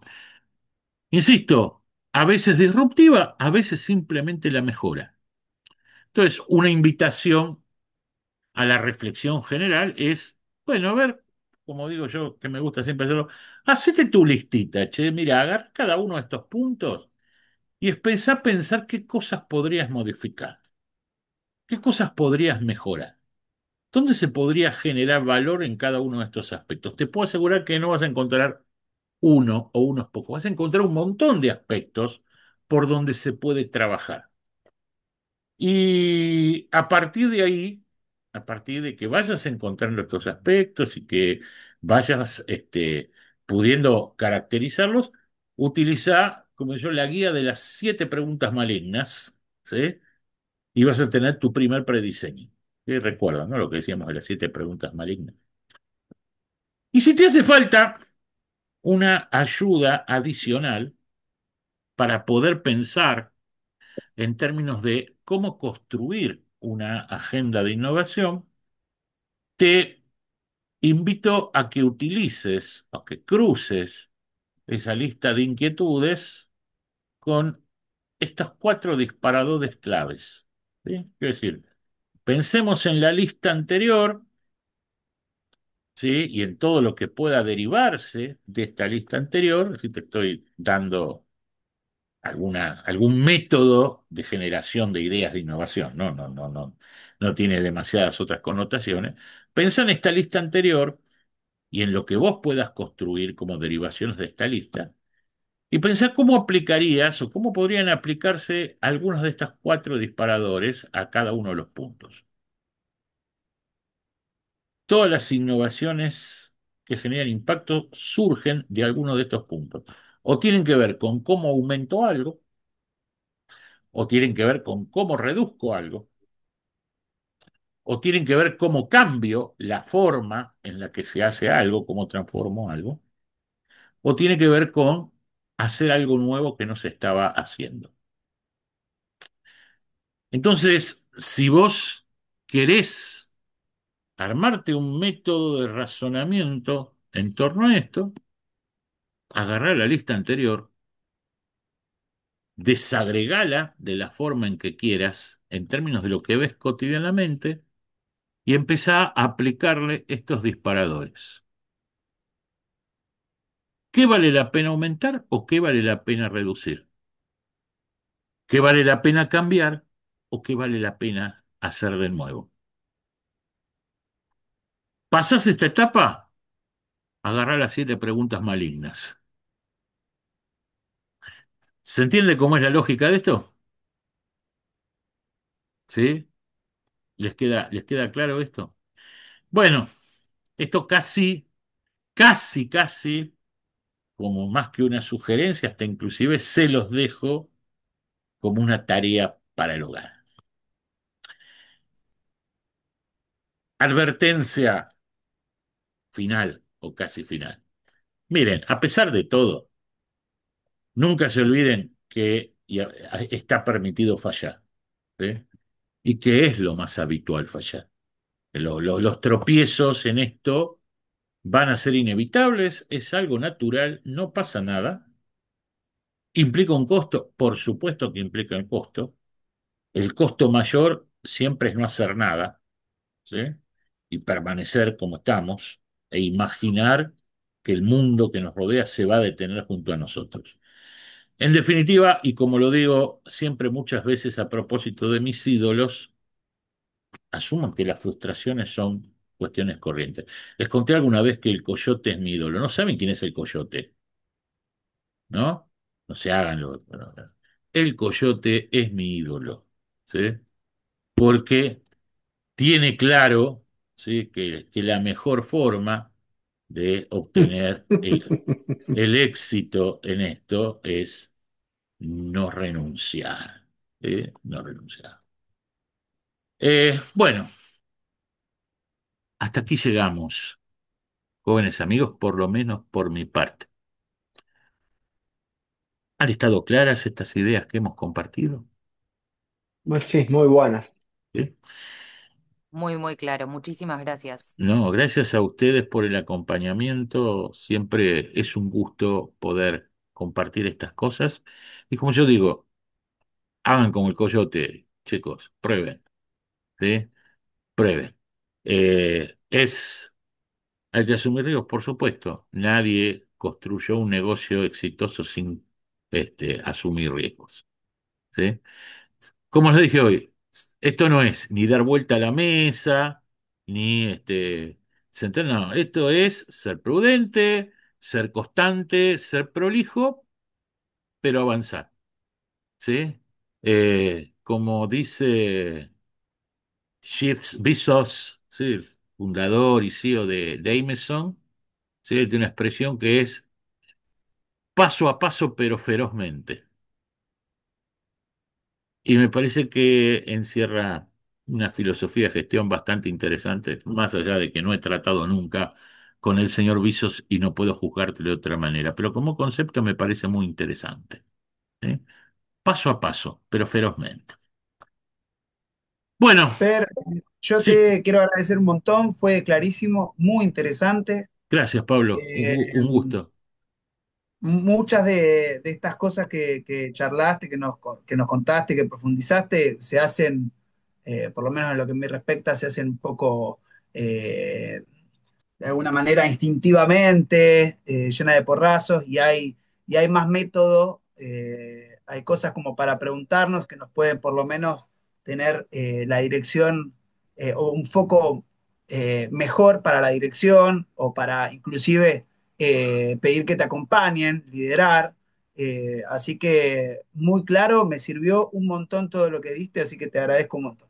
No, yo les agradezco a ustedes el acompañamiento, la atención, la verdad que ha sido un gusto compartir esto y por supuesto todos tienen mi teléfono a disposición para cualquier duda, cualquier inquietud o cosa que les quede en el tintero y que quieran preguntar, no tengan ningún tipo de prurito, ¿eh? Estoy a disposición. Bueno, chaucito, Muchísimas gracias gracias. por el Gracias, acompañamiento. Chaper. Chao, chao. Hasta Chao, luego. Súper gracias, claro, muchas muchas gracias, Chau, gracias. chau. muchas